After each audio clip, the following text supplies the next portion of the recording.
Le Conseil national électoral éthiopien a annoncé le 23 avril 2021 que la date limite d'inscription des électeurs pour les 6e élections générales en Éthiopie a été prolongée de 2 semaines jusqu'au 7 mai 2021. L'inscription des électeurs devait initialement s'achever le 23 avril. Cette prolongation, selon l'organe électoral, s'explique entre autres par le manque d'informations suffisantes concernant l'inscription ainsi que les problèmes de sécurité dans certaines zones de l'État régional d'Oromia. Précisons que le Conseil national électoral éthiopien a provisoirement fixé au 5 juin 2021 la date des 6e élections générales dans le pays et jusqu'à présent, plus de 18,4 millions des 50 millions d'électeurs potentiels se sont inscrits pour voter.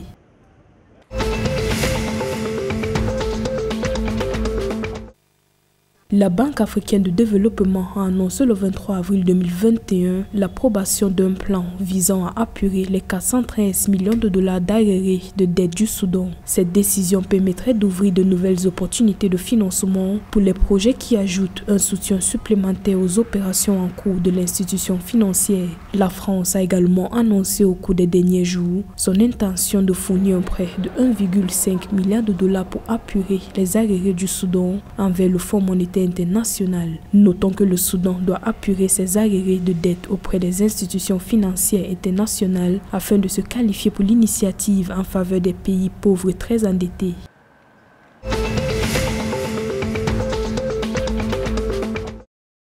La Commission économique pour l'Afrique et ses partenaires ont lancé une initiative visant à réduire la fracture numérique à travers le continent. Il s'agit notamment d'un programme d'apprentissage en ligne baptisé Initiative pour l'apprentissage des TIC chez les filles en vue d'offrir une éducation et des compétences technologiques aux jeunes filles africaines et de lutter contre les inégalités des sexes. Ce projet a été lancé à l'occasion du 10e anniversaire de la Journée internationale des jeunes filles dans le secteur des TIC, célébrée chaque année le 22 avril.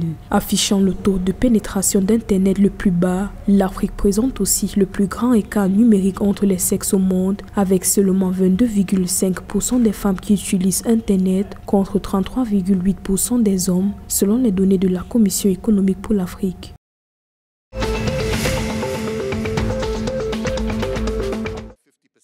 D'après une déclaration du président Uhuru Kenyatta faite le 23 avril 2021, le Kenya veut réduire ses émissions de gaz à effet de serre de 32% d'ici 2030. Il a pris l'engagement lors d'un sommet sur le climat auquel ont participé des dirigeants mondiaux, décrivant le changement climatique comme une menace pour le développement et la sécurité. Le président Kenyatta a appelé à la solidarité mondiale pour financer des actions d'atténuation et d'adaptation afin de contrer les effets du changement climatique. Rappelons que l'objectif du Kenya est de passer pleinement à l'énergie renouvelable d'ici 2050.